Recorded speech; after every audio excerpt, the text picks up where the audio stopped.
वह कंपनी जो चुपचाप भारत को जोड़ रही है, लेकिन यह सिर्फ बिजली की लाइनें नहीं बनाती, ये 59 देशों में अपना प्रभाव बना रही है।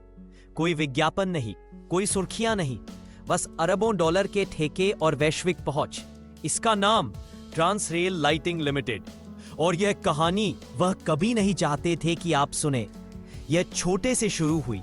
1984 एक आदमी दिगंबर बागड़े भारत के एक छोटे से शहर में एक कंपनी की नींव रखता है। कोई ध्यान नहीं देता जब तक वह ठेके लेना नहीं शुरू करता। पहले भारत में, फिर श्रीलंका और अचानक अफ्रीका तक। ट्रांसरेल सिर्फ बढ़ी नहीं, इसने घुसपैठ कर ली। ट्रांसमिशन लाइनें, 800 किलोवोल्ट HVDC कॉरिडोर, सबस्टेशन, पोल, कंडक्टर, सभी आधुनिक सभ्यता की नसों में बुने हुए। लेकिन फिर भी कोई इस नाम को नहीं जानता था। 2025 तक, जब ज्यादातर कंपनियां सुर्खियों के लिए लड़ रही थीं, ट्रांसरेल ने चुपचाप 9,680 करोड़ के प्रोजेक्ट्स हासिल किए, 120% सालाना वृद्धि। इसका विस्तार अब केनिया, माली, कैमरून, नेपाल और उससे भी आगे तक है। लेकिन सबसे डरावनी बात यह है, वे अपने खुद के टावर बनाते हैं, अपने खुद के पोल, अपने खुद के कंडक्टर, पूरी तरह से स्वनिर्भर, जैसे कोई औद्योगिक युद्ध मशीन। सितंबर 2024, बांग्लादेश में एक राजनीतिक घटना से एक महत्वपूर्ण प्रोजेक्ट रुक जाता है।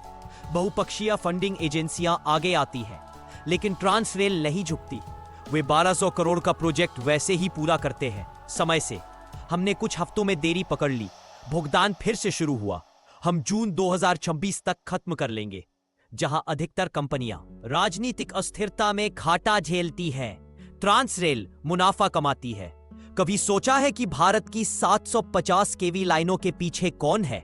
ट्रांसरेल, जिसका ट्रांसमिशन और डिस्ट्रीब्यूशन में 10 से 12% मार्केट शेयर है, लेकिन वे सिर्फ चुनिंदा बोलियां लगाते हैं।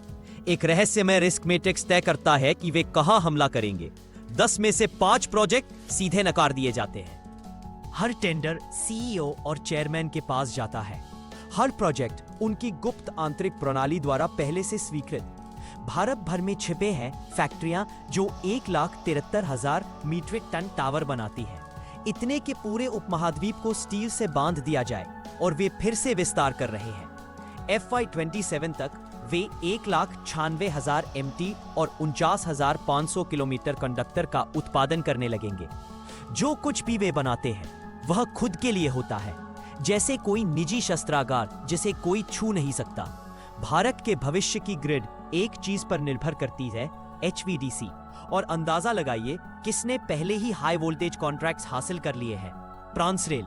उन्होंने 800 किलोवाट KPS2 नागपुर कॉरिडोर का ठेका लिया। एक ऐसा काम जो दुनिया की टॉप 1% T&D कंपनियां ही कर सकती हैं।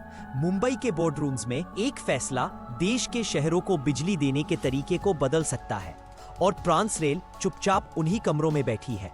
पावर ग्रिड से जुड़ी, वर्ल्ड बैंक से जुड़ी, अफ्रीका और एशिया की सरकारों से जुड़ी।